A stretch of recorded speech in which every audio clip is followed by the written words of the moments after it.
Hi, this is Tom Needham, and you are listening to Sounds. And today we're going to be speaking with two acclaimed filmmakers.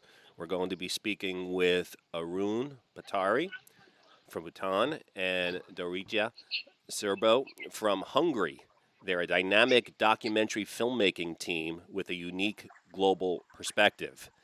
Their latest film is amazing. It's called Agent of Happiness, and they follow a happiness agent named Amber Gurung across Bhutan's Himalayas as he measures the contentment of citizens for Bhutan's renowned Gross National Happiness Index.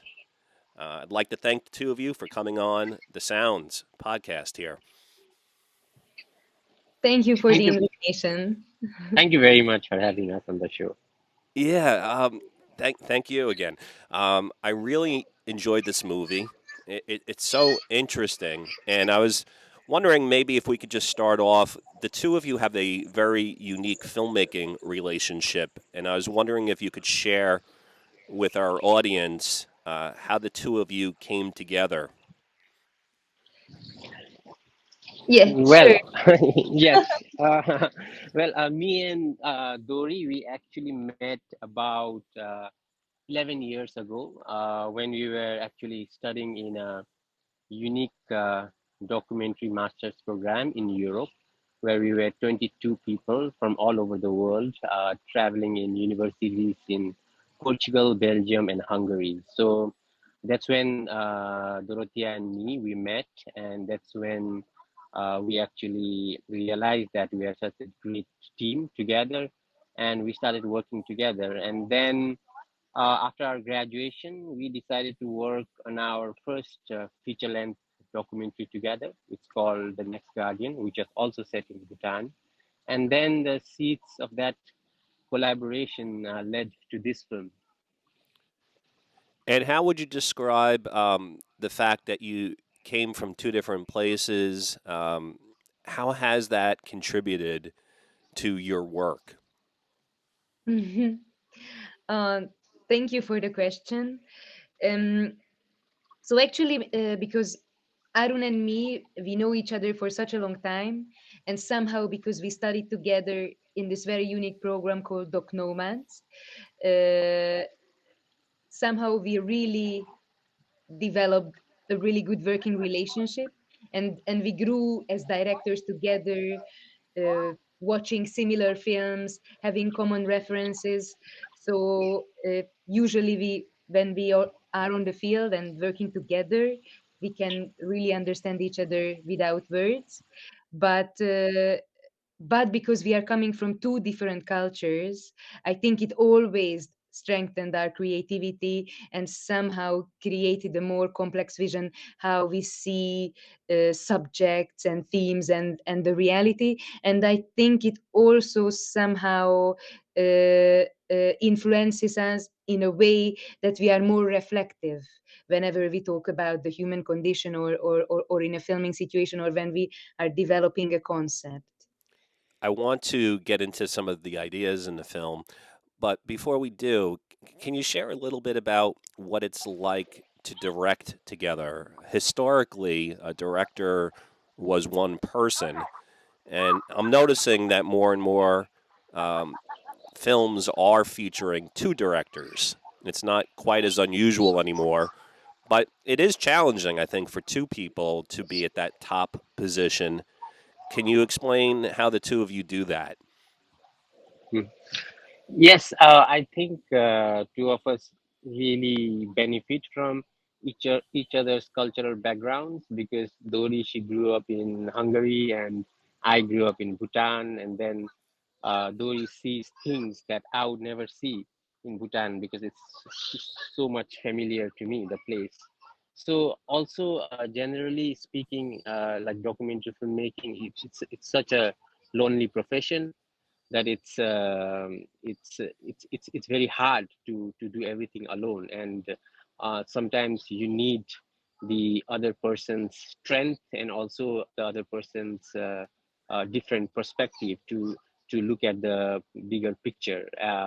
so and to have distance from your own story and your own subject. So that's why I think we are a great team together. And also Doris, I think because of her background, because she comes from a film theory background, she's much more analytical. I come from television, so I think I'm more practical. So I think it's a great, really great team together. And I think like a collaboration like this, it's a very precious collaboration because you it usually takes a long time to find the perfect working partner. Hmm. And it's I think it's important that once you find that person to cherish it and then and work together, because I think it helps our creative process in a better way. That's so interesting. And Do, just to add to it that we also work in kind of as a very small team. Usually Arun does the camera and I do the sound, and yeah, that's how we are going on the field to shoot. But I also feel that many times the key that we have kind of very similar visions, and whenever we are brainstorming or thinking of an idea, we can really inspire each other, and we have kind of like skills that really matching together. But I think the key is always like communication and trusting the other. And many times, for example, because Bhutan and Hungary are very far from each other, and the film is taking place in Bhutan. So I was always time to time traveling to Bhutan in order to shoot the film. But at the same time, we already started the editing processes in Hungary. So many times we were working separately from each other. And I think in these situations, you need a lot of trust in the other, that he can also make creative decisions, or we were keeping the contact during like calling each other and planning the scenes, what we wanted to shoot. So I think like having a creative partner, and as Arun said, it's kind of a treasure, that it's a constant inspiration in the creative process. that's so amazing. So let's get into your movie. I mentioned that the film brings up the subject of gross national happiness index. And I was wondering if one of you could maybe just explain to our listeners who are not familiar with what the gross national happiness index is.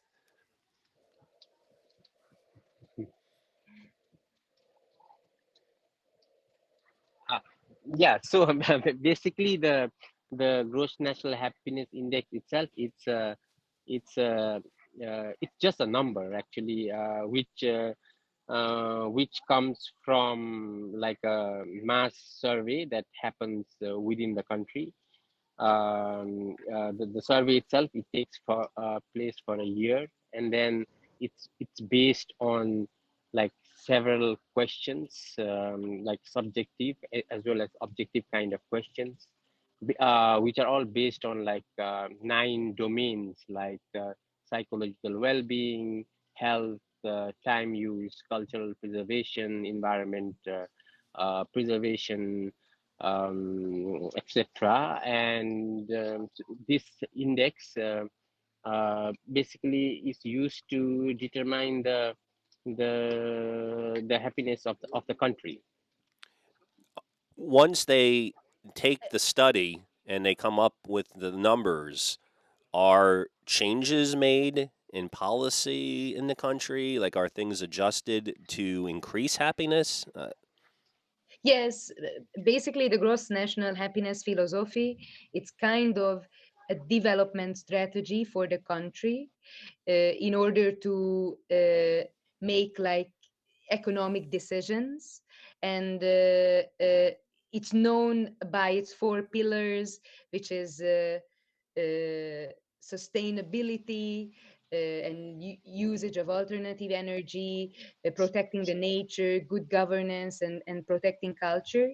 And like the National Happiness Survey, it's also was also developed as an abstract science in order to measure the society's um, uh, mental, physical, and spiritual health, and contentment, and keep this like kind of direction ahead, instead of like only measuring material wealth. And yes, the use of the survey is to create policies to develop the country.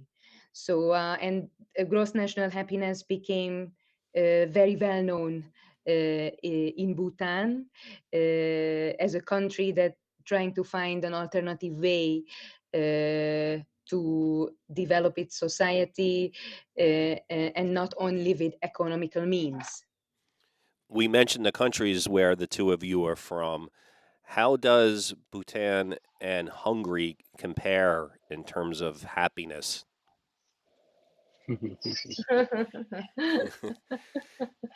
That's a really difficult question to answer for sure. But I mean, I can talk only of Bhutan mostly. Although I did spend a lot of time in Hungary as well, editing the film and also studying there. I think in Bhutan, I think generally I would say there is probably it's because of the Buddhist way of life or old traditions. I feel like there is a much more tolerance for sadness generally. I would say like every like a lot of people when you travel to rural areas, you realize that many of the people they like to live in the present, and then they acknowledge their reality, I think, and they are able to accept it often, like whether it's their happy uh, mm, reality or whether it's their sad reality. So even if they are sad, there is the whole idea that you don't need to always suffer from your sadness, because there is always hope, and there is always because everything is changing all the time constantly and nothing is permanent. So you are it's just a circle of life. So there is much more, I think, an acceptance for sadness. Yeah. Yes, and in terms of Hungary, I think as a national stereotypes, many times they say that Hungarians are very melancholic, and they also really like to complain and embrace their Eastern European burdened historical past. So I think we have a lot to do in terms of general satisfaction of the society, or contentment and happiness. But agreeing with Arun, I also feel that somehow happiness means a little bit different in the western part of the world, like in Bhutan, and many times happiness here is focused on individual happiness, Mm. like trying to reach our dreams and ambitions and goals, and somehow always striving for more. And I also often feel that we tend to focus on negative things, or the things that we don't have, in order to appreciate all those relationships, values, maybe achievements, or even uh, uh, appreciate the present and the beauty of existence, than in the Bhutanese society. So while we were shooting the film, and also focusing on this very existential question of searching happiness through our happiness agents, I think it triggered me a lot, like thinking from the culture and the country where I come from, and how I appreciate my own life. In the movie, you focus on an actual agent who goes around and delivers these surveys and collects the information, and you focus on some of the people throughout the country, and you get a little sense of their story. I was wondering, how did you determine which people to focus on in this movie? Yeah. So one of the beautiful things of doing this film was also that the process of filming or following the two agents was also our process of research, because we were stumbling upon like very interesting characters who we decided to kind of make our side characters in the film. And actually, it was a very instinctive process, because whenever we met people on the road, uh, we were actually we decided to go deeper into their lives and make the portraits on them based on how their lives were also resonating in some way with Amber's own life, the main character's own life. So that's how we were actually choosing the characters, and also how generally in Bhutan, people are very shy, not very expressive, because they are not so used to the camera and the media generally. And but like for example, when we met the 17-year-old girl Yanka, we were immediately struck by how expressive she was, and it was almost like she was waiting for someone to come and talk to her, so that she could pour out her feelings. So it was like when she started to talk, we realized that, oh, we need to kind of tell more about her, and we decided to return to her from time to time. So with most of the characters, actually, we met them during the service situation, but we went back to them from time to time over a course of 2 years to do these uh, portraits with them. And what was very important for us from the beginning of the film, that somehow we didn't want it to make a film about uh, directly focusing on gross national happiness, the process of measuring the nation's happiness index and how they implement it into policy making. But we wanted to focus on more the real human stories.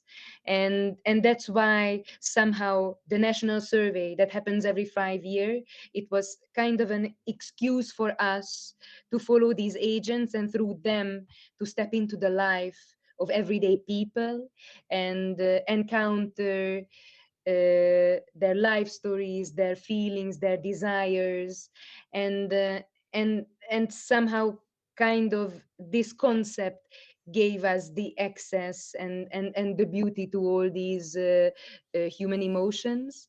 And yeah, from the very beginning it was important for us to somehow draw a contrast and the parallelism, that of course there are the objectively calculated numbers that the Hmm. government uses, the happiness index, but at the same time how we can cinematically show what are behind these numbers and what are those life stories, fragments and feelings that it's many times hard to measure or hard to express it into a statistic.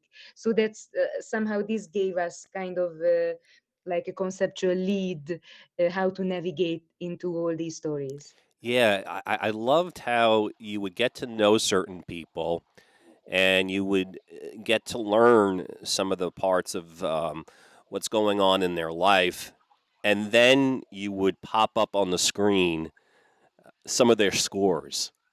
And I was wondering if you could share with our listeners what some of the categories are and why you chose to show certain scores. It was always very interesting. Like you would think that you know the person from seeing the segment that you showed, and then it was like sometimes kind of surprising, like what they had a low score in or what they had a high score in.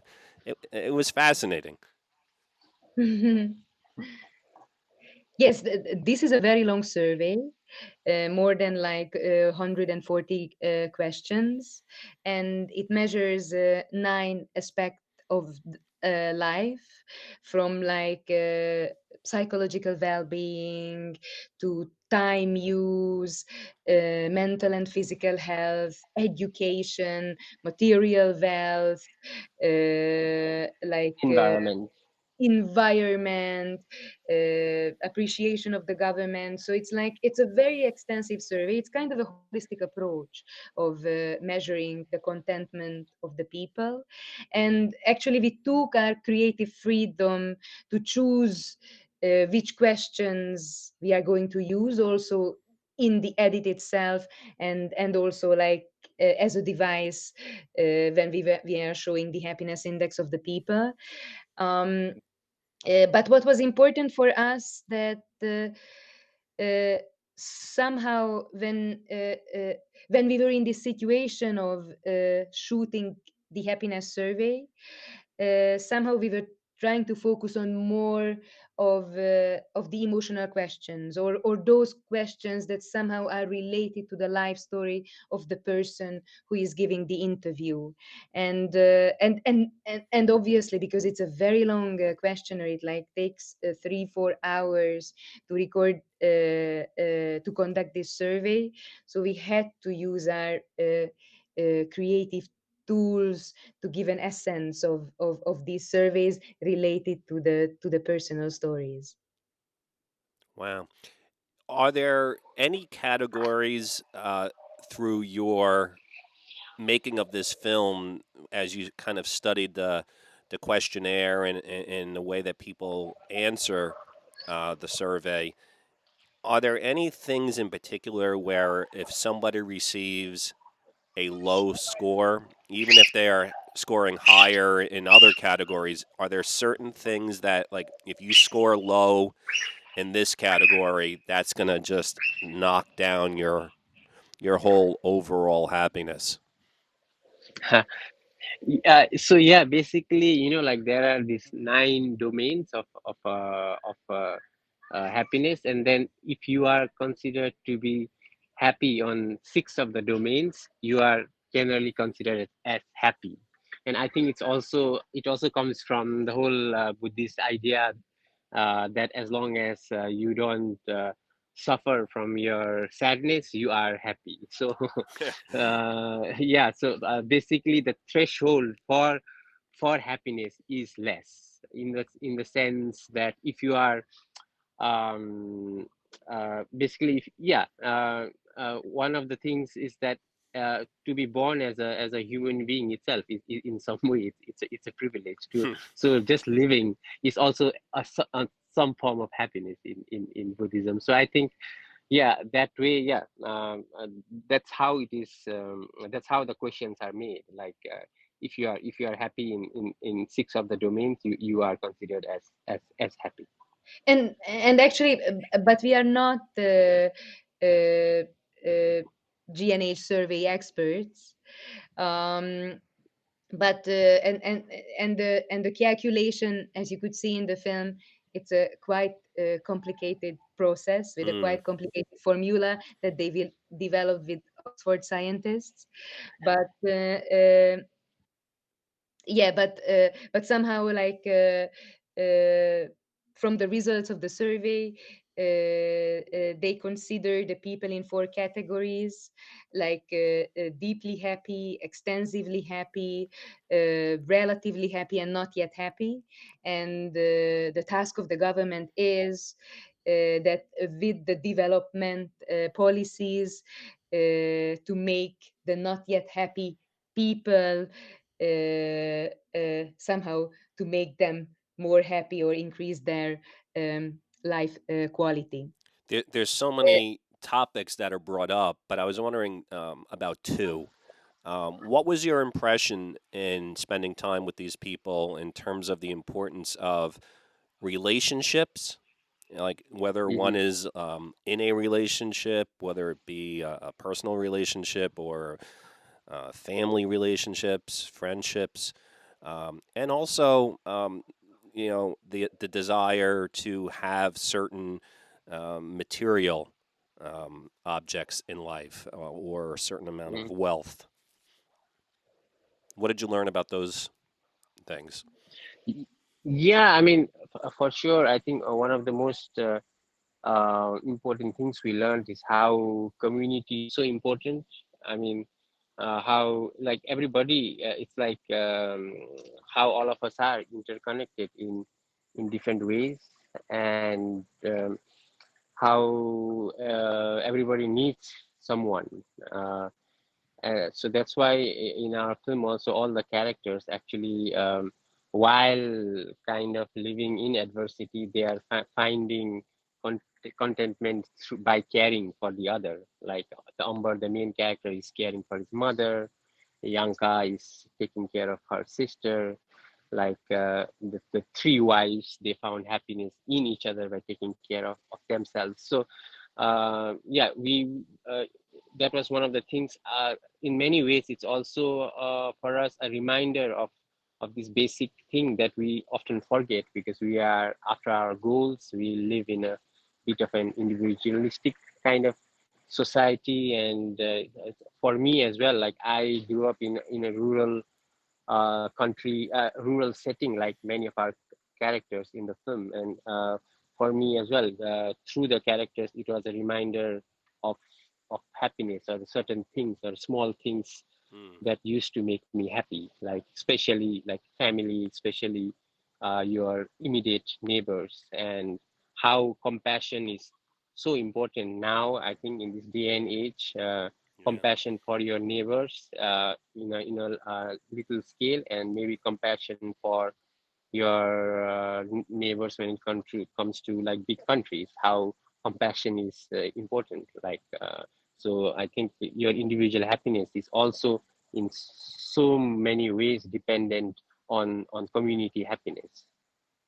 And yes, and just to add to it, that I think what we experienced during the journey, that that since it's a road movie, and we went for this journey to seek and understand happiness, but somehow the film and the different individual portraits became the portraits of relationships. And many times we found uh, really strong relationships in the character's life, and also like the main protagonists uh, uh, kind of mm, his desire is to find a life partner.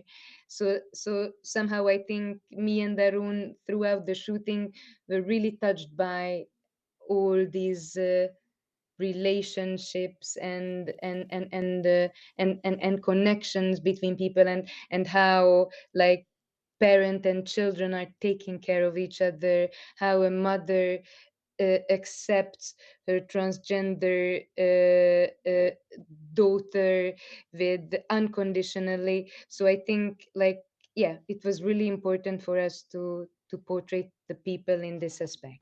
And one last thing, this film is visually stunning, and it's beautiful. And I was wondering, how important was it in terms of visually telling the story of the country? And also, does this setting, do you think, contribute to people's happiness? Yeah, that's very interesting way. That's a question I ask myself also all the time. I think it does in many ways. I think the fact that you live in like between nature, in a clean environment, um, um, I think it helps your general well-being and your positivity, because when you come out of the house, you have so much space to breathe. Um, and also, well, what was your question? The other question? Well, I was asking about the happiness, but also how Oh, the important it was for you for the film cinematography. itself, just in terms of telling the story. Yes, the because like we wanted to shoot up the film in a way that it captures the rhythm of life of the country itself. Yeah.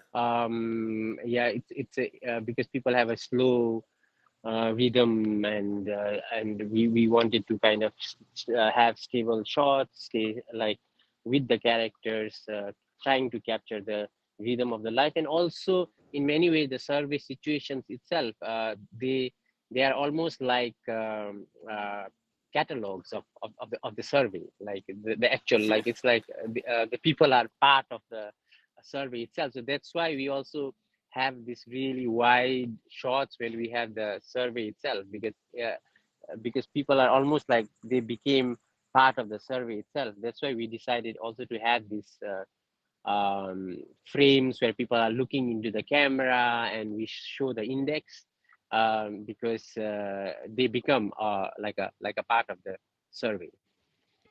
Yes, but yeah, like visual concept wise, we wanted to kind of emphasize this official nature of measuring every individual happiness, and somehow cinematically reflect on this gesture that everyone has a profile and everyone has a data statistics about their individual contentment.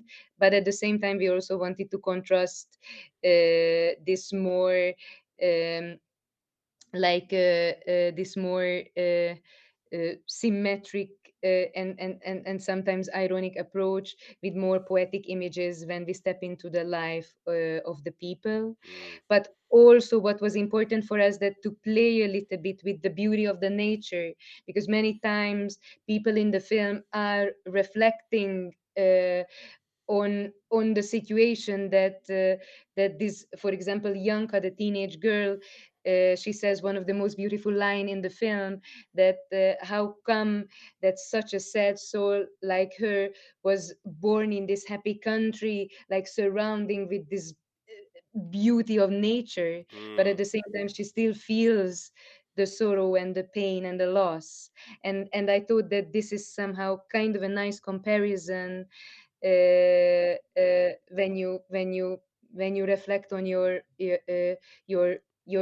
inner pain, but at the same time um kind of facing the beauty of the landscape. Wow. Your film goes deep. You really cover it all. These are universal topics. The search for happiness, and I think people are going to love this movie. We've been speaking with Arun Bhattarai and Dorottya Zurbó, I'm sorry, and we were talking about Agent of Happiness. Where can people go online to learn more about this film, Agent of Happiness? Mm, Is there a Well, website or anything?